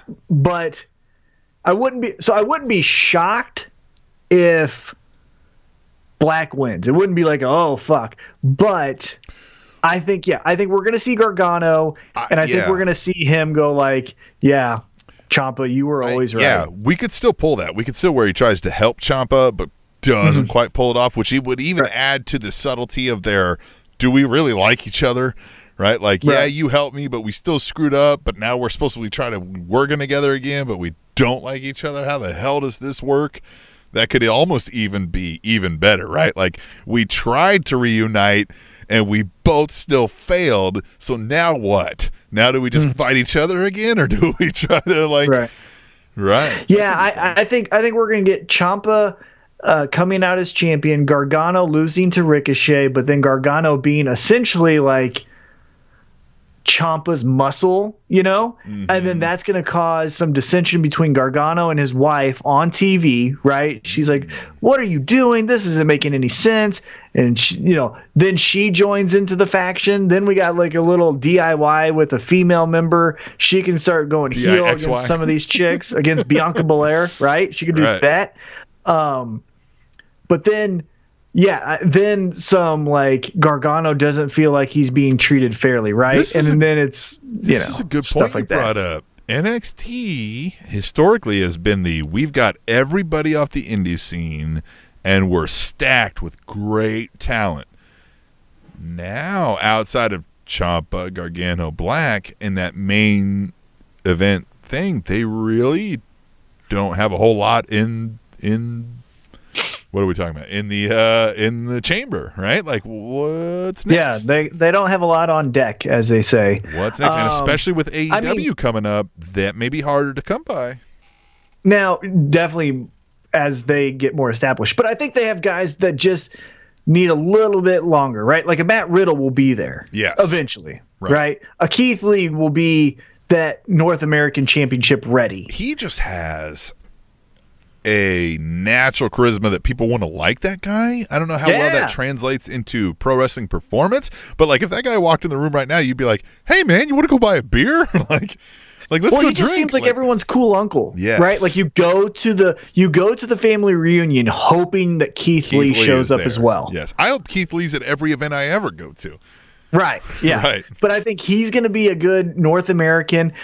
Eventually, Ricochet is going to get rid of that title. And then he's going to be in that main event, so we got him ready. Yeah, There's people ready, but just the stories haven't been told all the way. Ricochet's another one that we didn't. So if Ricochet were to somehow lose, even though we didn't think he did, if they're going a whole different angle, it doesn't feel like they are because they've focused a lot on this whole Ciampa Gargano thing. Yeah. But if they don't, and say Gargano wins, then Ricochet maybe could be in line. Although, how do you get him in line after a loss? Right. Is a bit of a mix. But yeah, 4 months to figure it out. That's one of the beauties of NXT. Yeah. Yeah, they got everything. They got everything. It's pretty awesome. Should be a great card as well. I mean, first of all, the athletics involved in this. I mean, everybody we mentioned can go full steam ahead and knows and has, outside of Bianca Belair and maybe Matt Riddle, the only one who doesn't have just decades of experience doing this. Right. So, all right. We'll move on then. We will take a break because we're going to come back and talk about the Royalist of Rumbles. Is that a word? Royalist? It's not the greatest Royal Rumble. Nope, we did that already. No. So why should you watch this one then? All right, we'll come back and tell you why. We will come back and tell you why on the Spanish Announce Table. Fun fact, 1 in 3 people say they can't go through a meal without looking at their phone. The Spanish Announce Table. Hacksaw Jim Duggan won the first Royal Rumble. And spoiler alert, he will not be winning this one. Well, you don't know that. I mean, you don't know that. Here's the weird thing about that is he didn't get a title shot. Now the Royal Rumble is so synonymous with instant title shot. First one, he didn't get one. No, and the first several even. It was that whole, Hogan, Ric Flair, Undertaker situation, right? What was the deal with that? I can't remember the exact way that storyline played out, but it was those three involved, right? Yeah, and then Flair won the title, and then after that, it was like, hey, now we're gonna do the title. Winner of the Rumble wins the title that year, right? And then after that, it was they get a shot. Yep.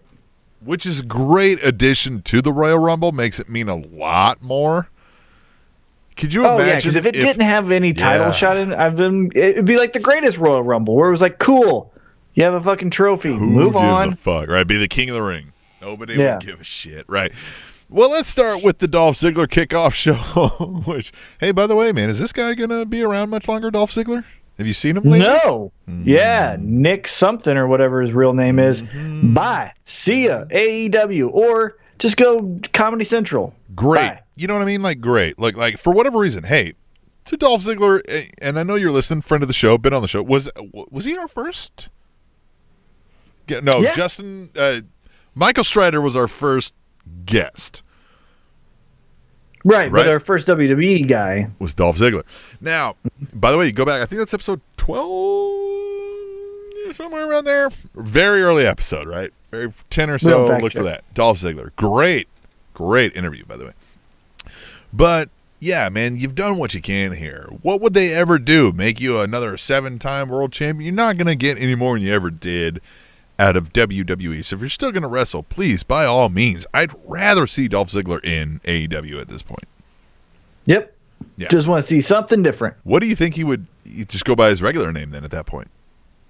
That's fine. Yeah. All right, the Dolph Ziggler kickoff show, which is a running gag that we've had forever because they always seem to put him on the kickoff show for new listeners. The only thing that I want him to do, let's assume that he goes to AEW, is just, and this is the one thing I don't want AEW to do at all, is we have the hottest free agent that just left WWE, and his first promo is, oh my God, that place sucked. God, Impact Wrestling was the worst for that. It was, you could set your watch to that about how WWE sucks, and they held me down, and they wouldn't let me use my ideas. And well, guess what? Your ideas suck, sure, for real bad here on Impact Wrestling. So what are we supposed to think of that, right? So, all right. Anyhow, but yeah, the Dolph Ziggler kickoff show. We got 2 matches in the Dolph Ziggler kickoff show. We've got the United States Championship, Rusev. Somebody stop Rusev. Oh my God. Versus Shinsuke Nakamura. Tom, who you got? Well, we do not fact check. However, going back to last week's episode, I was totally wrong. Rusev and Lana are not having a baby. They adopted a dog. So congratulations on that. I thought they were having a baby because they're like, major announcement, la, la, la. And so I was just like, oh, they're having a kid. They're probably having a baby, right. Wrong. But nope. Yeah, I was wrong. Anyhow, Rusev, right? Rusev is going to do the dumbest thing. You know Speaking of AEW, have Nakamura go there. You know what I want at this point? Because they seem to not know what to do with Rusev. They seem to not know what to do with Shinsuke. Tag team. Let's put these guys together. Can you think if these guys together could think of... Can you imagine how hilariously fun a tag team of Shinsuke Nakamura and Rusev could be? No. Rusev is too fun. Rusev can't... No, because Rusev tried to do like the European Union thing. Remember when it was Wade Barrett and all that? And he sticks out better on his own. Yeah, Rusev needs to flex his muscles by himself. He needs Lana to grasp onto his those big traps look like and, chalupas or whatever. Yeah. But Nakamura, if he does end up losing this, man, ask for your release and get the hell out of there. You are too cool not to be hanging out on the kickoff show. So, but I got Rusev. It's Rusev. I think it's too new. It'd make no sense if they just went back to it.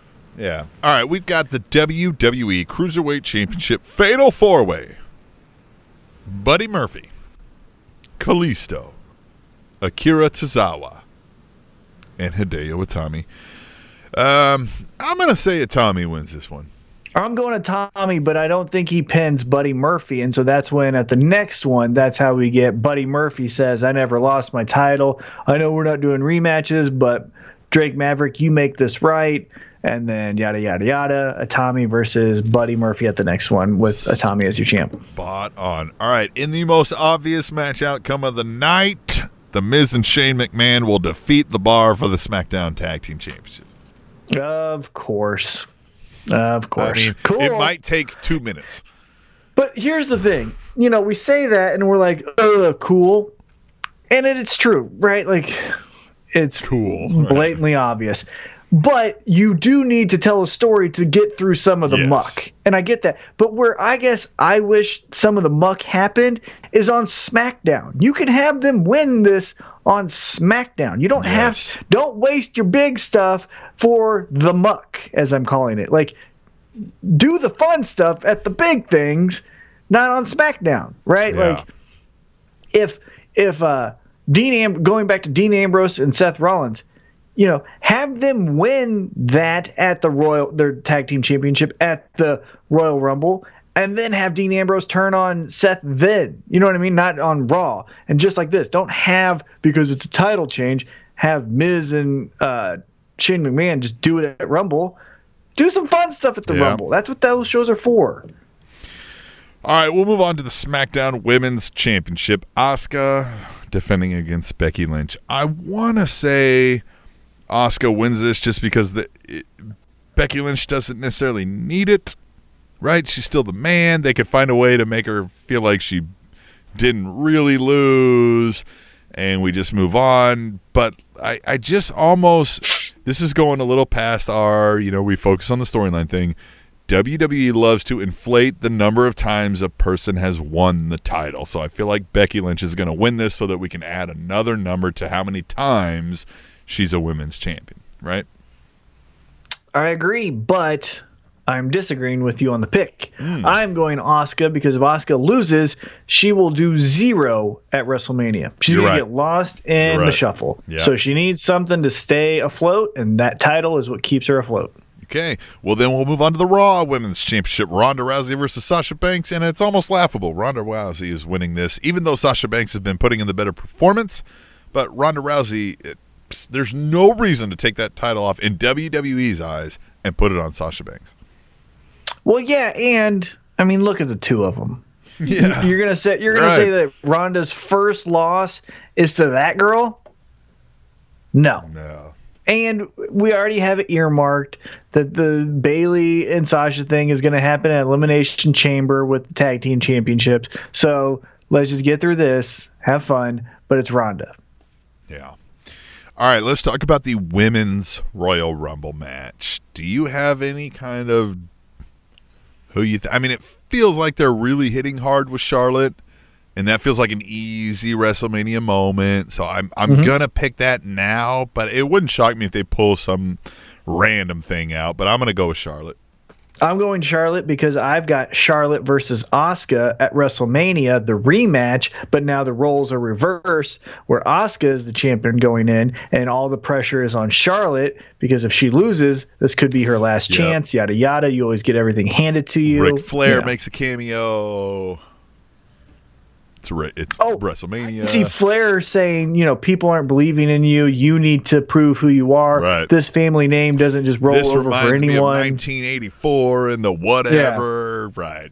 Yeah. Flair for the gold against Harley Race, or this reminds me of overcoming the odds against Vader. All that stuff. All right. Then the men's Royal Rumble match. I'm going to say Seth Rollins. You know what I was thinking would be fun? So let's just say Brock Lesnar is going to beat Finn Balor. That's my next pick for the Universal Championship, right? So whatever. But what if? All right. But what if Finn comes out as Finn, like, hey, look at my dick. I got a cool jacket on. Loses to Brock Lesnar, right? But then entry number 26, Demon Finn Balor. Because remember, Mick Foley's bitch ass, he went in 3 different times as Cactus Jack, Dude Love, and all that. Hold on, though. And so then Demon comes out, and Demon Finn Balor wins the Rumble. Now, are they going to put the men's Royal Rumble match on as the main event? Because sometimes they do a title match. Yeah. But, what if they did it that way?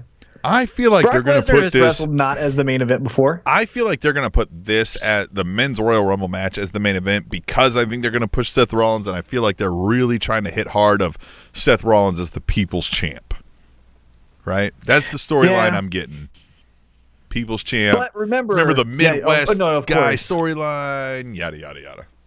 That feels, Because then you got to think about, what about guys like Dean Ambrose? What's he doing? No, Right? they don't give a fuck about Dean Ambrose. They might. They don't. He's never won one. They would fire that guy tomorrow and not miss a beat. Well, yeah, but not because of the money. I mean, you know what I'm saying. They want to get the money out of him is what I'm saying. All right. Who's a dark horse for you with the Royal Rumble? Honestly, Demon and Finn Balor. Yeah. I think that's a real thing. I definitely think they want to push Finn Balor, especially in the wake of the AEW stuff. And he is, for whatever reason, a big cult favorite amongst fans. Oh, yeah. And we're not going to deny that. We don't necessarily like it. We think his biggest claim to fame is that he looks up. And then he doesn't. You know who my dark horse is? My dark horse is Samoa Joe. Yeah, because you've got to think of what they think is a WrestleMania draw, right? Again, this is going past the storyline stuff, but to deny how they book a match, to deny the fact of behind-the-scenes stuff, is to just be dumb, right? I mean, they think about this stuff, right? What's going to be our biggest WrestleMania draw for that main event title match? So we've got to book the Royal Rumble that way, right? So yes, who would go up against, if we think Brock Lesnar's winning, who would be the biggest draw against Brock Lesnar? Well, see, but here's my point of view is, remember, Royal Rumble to WrestleMania, there's Elimination Chamber, so you can have a number one contender coming out of that for Raw. But for SmackDown, Daniel Bryan, AJ Styles, this feels like the last chapter. So who is going to take that next chapter going for the title? They don't really have anyone ready. So you can just do a Royal Rumble winner. That's true too, because then that Royal Rumble winner could take on the SmackDown, and then what we all know to be the ultimate title is the Universal title. It could just be a different storyline altogether. Right. That person is determined at the Elimination Chamber with a 6-person Elimination Chamber main event. Seth Rollins the winner wins of that. this gets the first match, right? The opening title match, which would be Samoa Joe versus Daniel Bryan, which could be a great match. Yeah, you're right. But I'm definitely thinking Seth Rollins, and I mean, Finn Balor would be my dark horse, even though he's not technically in it. I don't even know who else. My dark horse is Samoa Joe. Let me see if they list who's so far in the match. I'm going, Seth Rollins seems too easy. So far in the match. So far listed right here on WWE.com. R-Truth, who earned the coveted number 30 spot. Fuck off. Mustafa Ali. No. Rey Mysterio. No. Andrade. No. Titus O'Neil. No. Which, by the way, they hinted a little bit of him being like, hey, you know what I mean? Like, I'm doing this, and then a guy jumps in, he's like, what the hell are you doing in here? Like, they could stand to get Titus O'Neil to be like, hey, man, you guys have been calling me a joke. You know what I mean? Like, and fuck you, right? Yeah, but that feels like Mojo Rawley. True that. Yeah. Bobby Lashley, that's a... He's the IC champ, so no. Yeah. Jeff Hardy, Jinder Mahal, Elias ain't winning this, Baron Corbin ain't winning this, Apollo Crews, Xavier Woods, Big E, Kofi Kingston. Drew McIntyre is an interesting choice for a heel. Right? He's the quintessential big, angry He's in the Final Four. Heel. He's definitely in the Final Four. He will 100. He might even be in the Final 2. Yeah. Yeah, he's in the Final Four. But he ain't winning it. I don't get the feel that they're ready to make him the guy yet. Samoa Joe, definitely. Seth Rollins, we both think is winning this. Yeah, so far. Keep naming some people. Dean Ambrose, Randy Orton, Johnny Cena. Johnny Cena. 1, 2, 3, 4, 5, Cena's 6, out. 7, 8, 9, 10, 11. Really? He's listed on WWE.com. Right, but it was announced on WWE.com that he has an ankle injury, so his status is doubtful. 17, 18, 19, 20. So 20 people have been named. There's 10 open spots. Well, 11 if we're counting Cena out. And some of those are going to be filled by NXT and 205 Live guys, I'm sure. 6 or 7, maybe 8 of those. We didn't cover this in the news, but it's been reported by multiple different outlets. But Abyss is going to be making his WWE debut soon. I almost feel like he's better off in NXT. Royal Rumble. Right, but you can still see he's NXT, but he's making his debut in the Rumble. But I'd almost rather them put him on NXT. He'd be a great heel for some of these up-and-coming young faces to get over I think on. he's perfect in NXT. Absolutely, because he's going to flounder on a main roster WWE. Oh, you know who's another... Okay. Oh, shit. Shit. Here we go. Fuck, Tom, no, it's not pick. good. It's not good. But you know who's a dark horse? I'm taking Samoa Joe as my dark horse. You know the fuck is going to be the dark horse? God bless it. Who? Lars Sullivan. Man, there's been so much about this guy. And you know who's another dark horse? Huh. No, because he's at... No, never mind. I was going to say Braun Strowman, but he's in the championship match. But no. No, he's not. He's not. Braun Strowman. Oh, he can't be. shit. He can't win a fucking tag match again with a 10-year-old. No, I'm changing my pick. Braun Strowman is winning this. I forgot about Braun Strowman. Yep. Braun Strowman, because they wanted us to forget about him in the Rumble. Braun Strowman is winning the Royal Rumble. No, Seth Rollins is still winning. It's going to be, let's do a Final Four. We're going to pick a Final Four. Rollins, Strowman, McIntyre. Who's the fourth? Joe? Yeah. One SmackDown guy, because the SmackDown guy has to be in there. Yeah. And I definitely think it's Rollins or Strowman. And I think Rollins gets the because Strowman, again, doesn't need it. You could pluck Strowman in a world title match at any point with the most minimalist of writing, and it's believable. I'm going Braun Strowman. Okay. I'm going to go Rollins. No, somehow Rollins. I think Rollins wins the Elimination Chamber to become the number one contender. So that's what makes me think that it's a SmackDown guy. But other than Samoa Joe, I literally can't think of anyone else. It's not Orton. Fuck off. It's not.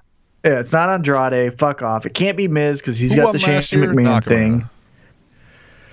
Now, can't be Nakamura. Fuck off. He's can't win it back to back. No. I know this is great radio, by the way. We understand, but hey, I think we nailed the Final Four: Rollins, Strowman, McIntyre, and Joe. Yeah, I'm gonna go Strowman. I'm going Strowman. Although they like to throw in a surprise on the Final Four, right? Yeah, so let's cut out Joe. Well, no, I was going to say keep Joe, cut out Drew McIntyre. Okay. Who would be the random, like a Mustafa Ali or some weird... Well, that's what I'm saying, maybe Abyss. I'll say Abyss. Abyss. That would be good. If they could, if he's debuting and he's a surprise entrant in the Royal as Abyss, does he own the rights to that name? Yeah, I think he's coming in as Abyss. Yeah. And they have a working relationship with Anthem. They could probably just buy it for... what, $150,000 or something ridiculous, and I was gonna say $150. Yeah, right. And then just well, no, I meant like $150,000, like what's the $100,000, the candy bar? Oh candy bar. Yeah.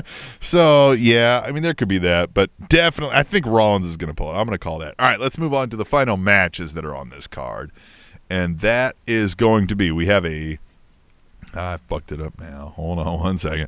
We have a WWE Championship match. Daniel Bryan versus AJ Styles. I think we're both in agreement that Daniel Bryan comes away with the title. Whether or not he wins the match, he comes away with the title. Yeah. It would be really cool. They won't take these chances, but it'd be really fucking cool to see him spiral in a downward spiral into WrestleMania where he loses the title. Now he hates everyone. He's this reckless guy that just causes havoc everywhere. He tells everyone, he's putting plastic bags over people because they're wasteful and blah, blah, blah, blah, blah. It'd be cool to see that. They won't. But yeah, Daniel Bryan wins. He keeps the title. Yeah, low blow, something. Yeah, dick punch, whatever. Because they got a couple pay-per-views. They got to get some more shit in before Mania. So, yeah. All right, then the Universal Championship, Brock Lesnar, Finn Balor. I think Finn Balor puts an amazing match in. Everybody goes like, oh, my God. You never would have thought he would have performed so well, that he would have had so many chances to win. But yet, Brock Lesnar still proves too much. I think this might be a carbon copy of the Brock Lesnar Daniel Bryan match, where it's early. Brock Lesnar's throwing the small guy around. Ha ha ha ha ha. Yeah. One little sling blade gets Brock Lesnar on the ground, and then we were doing 10 coup de grace, and we're doing 10, kicks to the corner and all that bullshit. But then, Brock Lesnar goes, rah! Although I could see, because again, they've hinted at Finn Balor never lost that Universal title, right? Yeah, but he's lost plenty of one-on-one matchups. Right. But could there be a, Lesnar's just suplex city, left and right, but somehow Balor gets a whap and then a roll up, right? Something, and then whoa, right? Shocking moment that's all over CBS and, Yeah, all the ESPN, WWE news, It would not shock That would be me. the coolest. That would be the coolest. It would be. Because then Brock Lesnar can go away. He can actually train for his ass whooping he's going to take from Daniel Cormier. And then we can get a real title on a show that adds some substance to what we're watching, because that's what's missing on Raw. Yeah, it'd be fucking cool, but fuck Brock Lesnar. Why is he famous? All right, you know what? I'm going to go bold because the points don't matter and there are no points. Finn Balor wins. All right, I'm going even bolder, because if I call this and it happens, that'd be incredible. I'm saying Paul Heyman turns on Brock Lesnar and joins Finn Balor, and Paul Heyman now has a demon that he can sick on people, and he's the Universal Champion. Yes, I want that to happen so bad. Wouldn't that be fucking cool if Paul Heyman can summon the demon anytime he wants and he just takes out his enemies? Fuck yeah, that'd be cool. If Paul Heyman said, I'm tired of this bullshit, I'm here to take over the company, I have a demon in my back pocket. I don't need a beast. I need a demon. I need a demon. Yeah, the beast couldn't cut it. Right. I want all the power. The demon can get me where I want. I already accomplished everything I could with a beast. But what could I accomplish with a demon? Not for not. Rewind to Raw. What? Heyman, it gets lost how many times he puts out some of the best promo work in the history of this industry, because he does it week in and week out. The way he was able to just call back so many times on the same talking points on this promo this week was one of the better ones I've ever heard him say, and that's a high bar. Mm-hmm. He just gets better and better and better and better. He's amazing. It never drops off. It never drops off. That guy, if he isn't giving the bullet points and the tips to these guys for their promos, they are doing it wrong. Yep. Pay that man what he's worth, because he can fucking write. Nobody's writing and giving him bullet points. He is coming up with every word of these things, and it's Google it, bitches. I'm not here to educate you. The nuances and the little intricacies of his, and I can't even recall them at the moment to spell them out here, but if you just watch that promo again, how he keeps circling back to things he said before, and they make sense, and they move that story that he's telling along, is just better than almost any public speaker I've ever heard, even outside of pro wrestling. He's so good. Yeah. Yeah, he is. So good. He's great. That it's almost become just you're just like, oh, I didn't even notice, because it's the same thing. Like, it's you just take it for granted. It's just almost too good. All right, what else? Any last thoughts on the Royal Rumble before we go? Everyone says it's the road to WrestleMania, and it's like the start of that whole, culmination to the grandest stage of them all.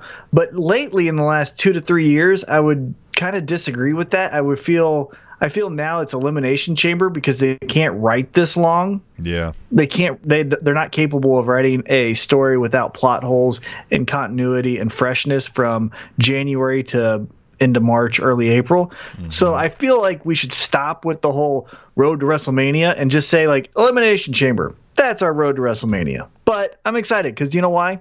I love the Rumble. It always has some type of face versus face thing. Remember when Goldberg and Undertaker went face to face? Back in the day, remember when Hulk Hogan and Ultimate Warrior came to blows? Rock and Austin. They always have some type of fun moments.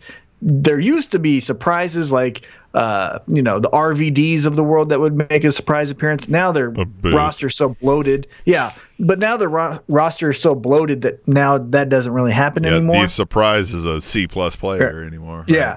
Well, and Abyss could make his debut somehow on NXT TakeOver, right? Like it could be there. But going back to the Rumble, it's still my favorite because it's just all of this hodgepodge collage of just fucking talent and stories and personalities you wouldn't think that were joins together.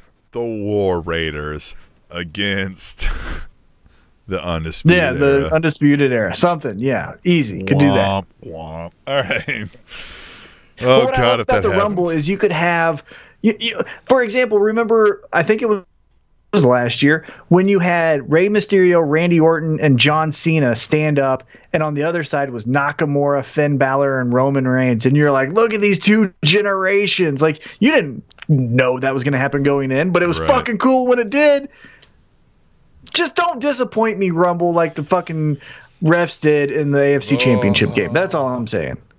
Fucking D Ford was offsides, but it had no bearing on the play. It was inconsequential. You shouldn't have fucking threw the flag. Just like when there's pass interference and the ball isn't catchable, you say it was an uncatchable ball. There could have been a flag, but it doesn't matter because it has no bearing on the play. All I know is the professional sports leagues in America love Boston versus L.A.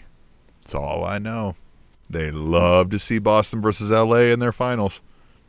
I don't think we live in a Bond movie. I don't believe in the whole conspiracies. I think people are just that stupid at their job. Well, but if they may not outright like, let's find a way to make sure it happens, but if there's a way to go like, shit happen.